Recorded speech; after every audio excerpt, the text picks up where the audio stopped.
That sugar sweet, you got what I need. Sipping on the potion, all that good emotion, just my kind of heat. Keep it on repeat, destined by the potion, loving this devotion. Live it up, live it up, live it up, sweet emotion. Every time, every night. 안녕하세요, 카티 에디터 엘입니다. Switch it up, switch it up, switch it up. 아니 뭐가 아무런 그것도 없이 갑자기 안녕하세요 카티 에디터입니다.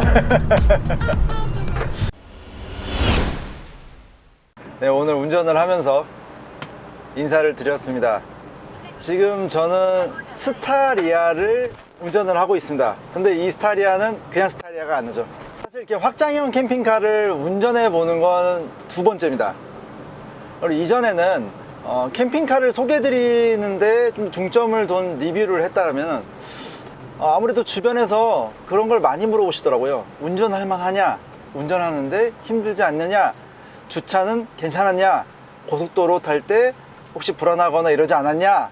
골목길 달릴 때는 어땠냐? 막 이런 식으로, 그러니까 캠핑카에 대한 구성 요소나 이런 것들은 영상이나 아니면 홍보 자료들로 우리가 알 수 있는데, 많은 분들이 캠핑카를 운전해 볼 경험이 있거나 또는 타볼 경험이 있을 수가 없잖아요. 그렇죠? 그렇다 보니까 이걸 내가 운전을 할 수 있을까? 저도 그랬어요. 내가 진짜 이거 운전할 수 있을까? 그러니까 승용 SUV라든지 세단만 운전하던 제가 이렇게 큰 거의 대형 화물차급의 이런 차량을 운전을 할 수 있을까? 여기서 좀 의문점이 들죠. 바람이나 이런 걸 많이 탈 수밖에 없게 생겼잖아요. 그렇다 보니까 많이 긴장을 했습니다. 제조사에서도 최고속을 90km로 추천을 하고 있습니다. 그러니까 그 이상 되면은 아무래도 위험할 수도 있으니 최고속을 90km로 제한을 하는 거죠. 물론 제가 고속도로를 타면서 90km 이상 밟아보기도 했습니다. 근데 진짜 90km 정도까지가 가장 안정적인 주행이 가능하더라고요. 100km, 저도 모르게 이제 가속을 하다 보면 100km, 110km 달리기도 하는데, 달리는 건 가능했으나 아무래도 롤링이라든지 여러 가지 면에서 90km가 가장 안정적인 주행이 가능했다. 네, 서론이 좀 길었습니다. 그래서 오늘은 시승기를 촬영해 보려고 합니다. 저희 오늘 목적지는 강화도 성모도입니다. 성모도에 가서 지금 오늘 비 소식이 사실 있어요. 그래서 비가 혹시라도 안 오면 민머루 해수욕장을 갈 예정이고요. 혹시라도 비가 오게 되면 성모도를 투어하면서 좋은 곳들을 좀 살펴보고 정박해서 좀 풍경을 즐기고 이렇게 할 예정입니다. 좀 전에 한 23km 정도 제2경인 고속도로를 타고서 이동을 했거든요. 제가 많은 확장형 캠핑카를 운전해 본 건 아니에요. 아까도 말씀드렸지만 이번이 두 번째입니다. 이전과의 차이점이라고 한다면은, 이전에는 스타렉스 기반의 확장형 캠핑카였고 이번엔 스타리아 기반의 확장형 캠핑카거든요. 사실 스타렉스 기반의 확장형 캠핑카는 뭐 제가 설명 안 드려도 주행 성능을 예상할 수 있잖아요. 가속력, 정숙성, 뭐 여러 가지 면에서 뭐 그렇게 딱히 기대가 되지 않습니다. 하지만 이 차는 스타리아잖아요. 그렇다 보니까 스타리아로 된 캠핑카는 아무래도 더 좋지 않을까? 약간 이런 기대감을 가지고서 처음 시작을 했습니다. 고속도로에 올리니까 확실히 이 구형 차량들, 뭐 포터라든지 스타렉스에 연결된 차량들과 확연히 다른 장점이 눈에 띄더라고요. 바로 반자율 주행이라고 부르는 주행 보조 장치입니다. HDA가 이 스타리아에는 적용되어 있거든요. 그러니까 그 기능을 그대로 사용을 할 수가 있습니다. 앞차와의 거리를 조절해주는 스마트 컨트롤, 그리고 차선 중앙 유지를 해주는 AirPlay. 그렇다 보니까 이 큰 차를 이동하는 데 있어서 너무도 편하네요. 그리고 제가 초반에 말씀드렸지만 추천하는 최고속이 90km라고 말씀드렸는데, 아무래도 90km라는 속도가 저도 모르게 가속을 하다 보면은 오버할 수도 있거든요. 근데 90km를 딱 지정을 해놓고서는 HDA를 작동을 하니까 그냥 차가 9할 정도의 운전을 진행을 해줍니다. 저는 단지 그냥 이 스티어링 휠에 손만 얹고 가는 것 뿐이죠. 출발할 때 사실 차체가 워낙 크기 때문에 굉장히 긴장하기 마련인데, 고속도로에 바로 딱 올리고 난 다음부터는 사실은 굉장히 마음이 편했습니다. 그리고 스타렉스 기반의 차량과 비교되는 점, 이거는 저희 그 으뜸이 차박 스타렉스랑도 비교되는데요. 차박 스타렉스인 으뜸이도 그냥 스타렉스잖아요. 뒤에 이제 평탄화 되어 있고 뭐 냉장고 있고 배터리 있고, 물론 무겁죠. 근데 연비가 진짜 안 좋습니다. 그 정도 무겁다고 연비가 안 좋나 싶을 정도로 안 좋아요. 아무튼 고속도로를 올려도 한 9km 정도? 근데 아까 제가 지금 보니까 이렇게 크게 풀사이즈로 확장이 되어 있는 아클란이 10km를 지정해 놓고 23km를 달리는데 연비가 12점 몇 킬로가 나오더라고요. 그래서 뭔가 잘못됐나 싶을 정도로 잘 나옵니다. 그리고 지금 시내 주행을 연달아서 가다서달 반복하면서 가고 있는데 지금 35.5km 이동을 했거든요. 중간에 저희가 뭐 좀 사느라고 잠깐 시동을 건 채로 정차를 하기도 했었습니다. 근데 그걸 다 포함해도 지금 10.6km, 리터당 10.6km의 연비를 보여준다는 거는 정말 기대 이상인 거죠. 이렇게 차가 무겁고 큰데도 말이죠. 역시 신차가 갑이다 막 이런 생각이 듭니다. 사실 스타렉스는 물론 이제 구형 차량이고 뭐 사골이긴 하지만 그래도 프레임 차량이고 거기에 뭔가 확장을 한다라는 거는 뭐 그래 이해가 돼. 하지만 스타리아는 모노코크 바디인데 여기에 확장을 크게 뒤에다 이렇게 걸어 놓으면은 뭔가 이거 하중이나 이런 부분에서 괜찮을까요? 막 이런 질문들이 사실 많으셨거든요. 일단 튼튼한지 강도, 경도, 내구성 이거는 사실 제가 지금 뭐 판단할 수는 없지만 밸런스가 괜찮은지는 이 주행을 통해서 좀 알 수 있거든요. 근데 제가 지금 많이 주행해 본 건 아니지만 주행을 하면서 차선 변경도 해보고 선회도 해보고 막 해보는데 많이 기우뚱거리거나 또는 차체 어딘가에 이제 연결된 부분에서 삐그덕삐그덕 거린다거나 뭐 이런 거 있을 수 있잖아요. 네, 물론 다운 TNT가 이렇게 조그마한 회사는 아니다 보니까 그런 거는 당연히 없겠죠. 예, 당연히 없고. 하지만 그런 부분은 제가 따로 체크를 해보려고 조금 이렇게 신경 써서 해봤는데 그런 거는 느끼기 어려웠습니다. 그리고 다운 TNT에 확인을 해본 결과 확실히 그 하부 보강에 많은 신경을 썼다고 합니다. 스타렉스 기반인 윙스타 플러스 S를 할 때보다도 더 많은 하부 보강이 이루어졌다고 합니다. 또 이전에 윙스타 플러스에 적용된 것과 다르게 코일 쇼버로 적용을 했더라고요. 그리고 수차례의 주행 시험 시뮬레이션을 통해서 모노코크 바디가 가질 수 있는 단점을 다 보완을 했다고 합니다. 그래서 그냥 가장 기본적인 과연 튼튼한가요? 이런 부분에 대해서는 걱정하지 않으셔도 된다라고 본사 측에서 얘기를 하더라고요. 가속을 정차에서 재출발하면서 가속을 쭉 이어나갈 때도 스타렉스는 이 엔진이 돌아가면서 굉장히 엔진음이 많이 발생하고 그게 전혀 걸러지지 않는 채 그냥 안으로 그냥 흡수되거든요. 시끄러워요 그냥 시끄러워요. 근데 스타리아는 확실히 조용합니다. 제2경인고속도로는 100km 제한이지만 안면도로에서 놀러 갔을 때는 서해안고속도로를 타게 되는데 서해안고속도로는 110km잖아요. 근데 앞에도 말씀드렸지만 추천하는 최고속은 90km란 말이죠. 안정적으로 가려면 90km로 해서 제일 바깥 차선을 해서 이동을 해야지 라고 생각을 했는데 걱정됐던 부분은 저는 한 번도 서해안 고속도로를 110km 이하로 달려본 적이 없거든요. 근데 그들 이렇게 달리는 그 고속도로에서 내가 90km로 가면 이거 괜찮으려나? 민폐 아니야? 약간 이런 생각을 가지고서 일단 고속도로를 올렸습니다. 긴장도 하고 핸들을 꽉 잡고 이제 가는데 이제 생각보다 괜찮았어요. 제가 느끼지 못해서 그랬지 제일 바깥 차선으로 해서 90km로 해놓고서 달리니까 저 말고도 90km로 달리는 차들이 굉장히 많더라고요. 네. 그래서 고속도로를 저속으로 이동을 하는 데 있어서 전혀 불편함이나 뭐 그런 거 없이 정말 잘 이동을 했습니다. 뭐 끼어들기를 하거나 막 이럴 일이 많이 있잖아요, 운전하다 보면. 근데 그것도 생각보다 편했던 게 많이들 이렇게 좀 봐주신다 그래야 되나요? 아무래도 저속 차량이고 좀 크고 뭐 이러잖아요. 그렇다 보니까 뭐 움직임도 약간 둔하고 이런데도 일단 뭐 깜빡이 켜고 좀 끼어들면 좀 이해를 해준다 그럴까? 도로 위에서 좀 이해를 받는 그런 느낌이 있었습니다.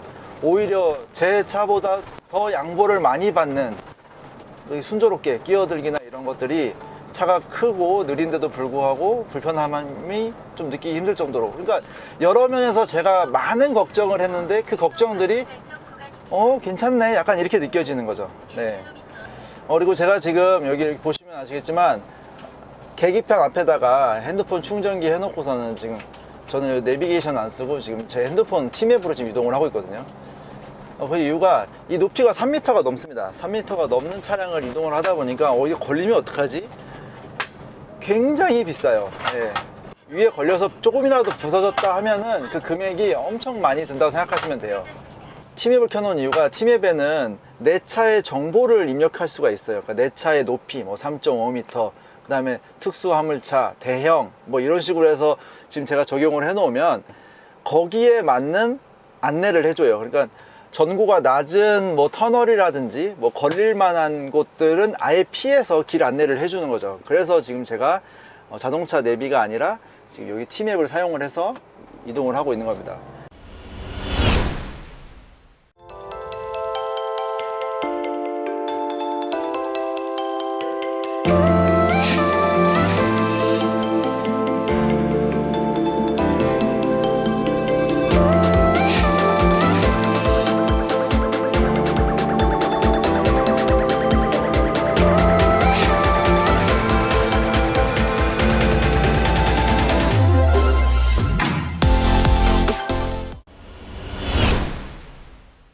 네, 지금 저희가 도착한 곳은 어류정항이라는 곳입니다. 어류정항이 그 차박지로도 꽤 유명한 곳입니다.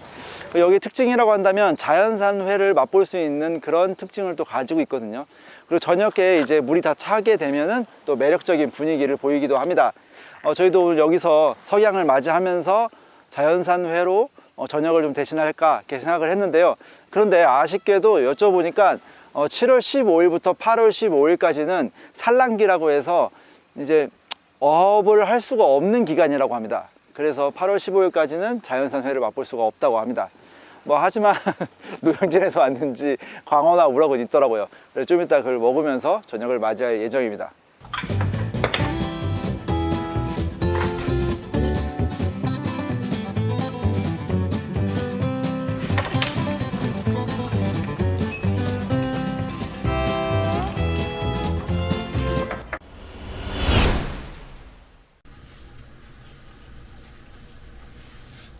네, 어류정항에서 정말 너무 잘 잤습니다. 지금 역시 캠핑카다고 생각하는 거는 저희가 지금 스타렉스 차박 캠핑카를 운영을 하고 있는데 지금처럼 비가 내릴 때는 바로 철수를 해야 하거든요. 왜냐면 차박 캠핑카의 뒷공간, 그러니까 침실 공간은 짐칸과 같이 연동되기 때문에 짐을 다 싣고 와서 짐을 내리고 그 공간을 차박으로 보통 사용을 하거든요.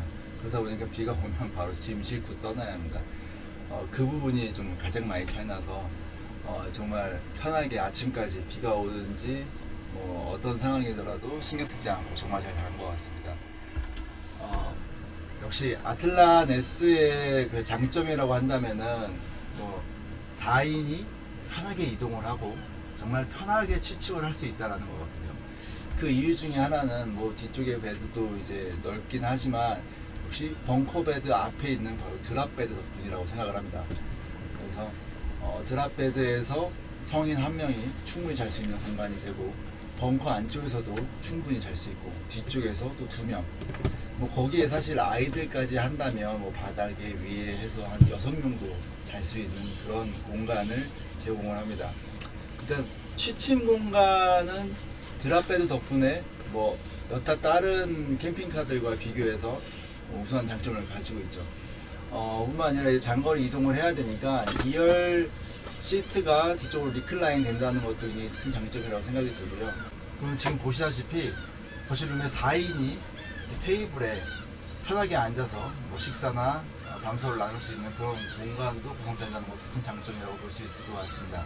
지금까지 이 회전 시트를 제공하는 경우는 많이 있었으나 사실 이렇게 전동 시트를 제공하는 경우는 제가 알기로는 처음이거든요. 그래서 이렇게 버튼을 이용해서 여성분들도 전혀 불편함 없이 시트를 이렇게 구성할 수 있다는 것도 장점인 것 같아요. 보통 이 정도 운전을 할 수 있는 지금 그런 상황이기 때문에 뭐 여성 캠퍼분들도 충분히 이동 그리고 이렇게 구성 모든 게 다 전동이기 때문에 쉽게 할 수 있다는 그런 장점을 가지고 있는 것 같습니다. 하나하나 좀 더 말씀드리자면은 뒤쪽에 침실이 있는 분리형으로 되어 있습니다. 뭐 그거에 대한 장점은 많이들 아시겠지만 거실에서 우리가 뭐 이야기를 나누는지 맥주 한잔 할 때 침실과 분리돼서 아이들과 어른들 또는 취침하려는 자와 좀 더 한잔하려는 자들이 분리가 될 수 있다는 그런 장점이 있고요. 그 다음에 화장실도 꽤 널찍하기 때문에 저희가 어제도 화장실에서 샤워를 했거든요. 샤워실에서 샤워를 하는 데 있어서 불편함이 없다는 거. 키친룸, 그러니까 주방에는 앞에 바로 창이 있어요. 창이 있고 머리 뒤쪽으로 해서는 엑스팬이 있기 때문에 뭔가 조리를 하더라도 그런 환기가 이제 잘 되고 조리를 하는 동안도 바깥 상황을 살펴볼 수가 있기 때문에 그런 부분에서 장점이라고 생각이 듭니다. 그리고 실제로 사용을 해보니까 TV도 보고 취침도 해보고 하니까 침실에 TV가 있는 게 정말 장점이라고 생각이 들고요. 물론 거실에서 다 같이 TV를 볼 수 없다는 건 단점으로도 볼 수 있겠습니다. 하지만 침실에 TV가 이렇게 큼지막하게 있는 게 막상 사용을 해보니까 정말 편하더라고요. 그러니까 어중간하게 거실에 달려 있었으면 아마 침실에도 꺾어서 이렇게 봐야 됐을 텐데 침실에 편하게 누워서 정면으로 TV를 시청하니까 그것 또한 매력이더라고요. 그래서 최고 좋은 방법은 침실 TV는 침실 TV 보고 거실 TV는 거실 TV로 별도로 두는 게 가장 좋지 않겠나 이런 생각도 들더라고요. 그리고 또 하나가 수납이나 물건을 올려놓기 굉장히 편하게 되어 있다라는 생각이 들었어요. 그러니까 뭐 핸드폰이든 뭐 이런 도구든 뭐 우리가 사용하다 보면은 주변에 많은 것들이 막 돌아다니잖아요. 뭐 자기 때는 안경도 있고요, 뭐 모자도 있고요. 그런 것들을 막 어디선가 올려놔야 되는데 올려놓지 않으면 계속 돌아다니거든요. 근데 이렇게 올려놓을 수 있는 공간, 침실룸에도 머리 쪽에 베드 위쪽에 공간, 뭐 그런 공간들이 컵홀더니 뭐 이런 부분들이 굉장히 잘 되어 있어서 올려놓고 사용하기 되게 편했다는 거. 그러니까 다운 TNT가 그동안 업력이 굉장히 길잖아요. 그리고 많은 차량들을 제작해보고 하다 보니까 거기서의 노하우가 물론 신생업체들이 후발업체들이 더 좋은 아이디어를 가질 수는 있으나 그 오랫동안 이 업력을 해온 업체가 가지고 있는 노하우를 가지기는 힘들 것 같아요. 그래서 그런 부분들 실제로 사용하면서 정말 편하다. 오, 야, 여기에 딱 여기 있으니까 진짜 편하네. 이런 부분들이 생각보다 되게 많았습니다. 지금 잠깐 비가 그쳐서 외부에서 마무리 멘트를 합니다. 캠핑카를 가지고 1박 2일 시승기를 한번 촬영해 봤습니다. 아무래도 승차감이랑 가속 성능, 정숙성 여러 가지 면에서 역시 신차가 갑이구나 약간 이런 생각이 들었고요.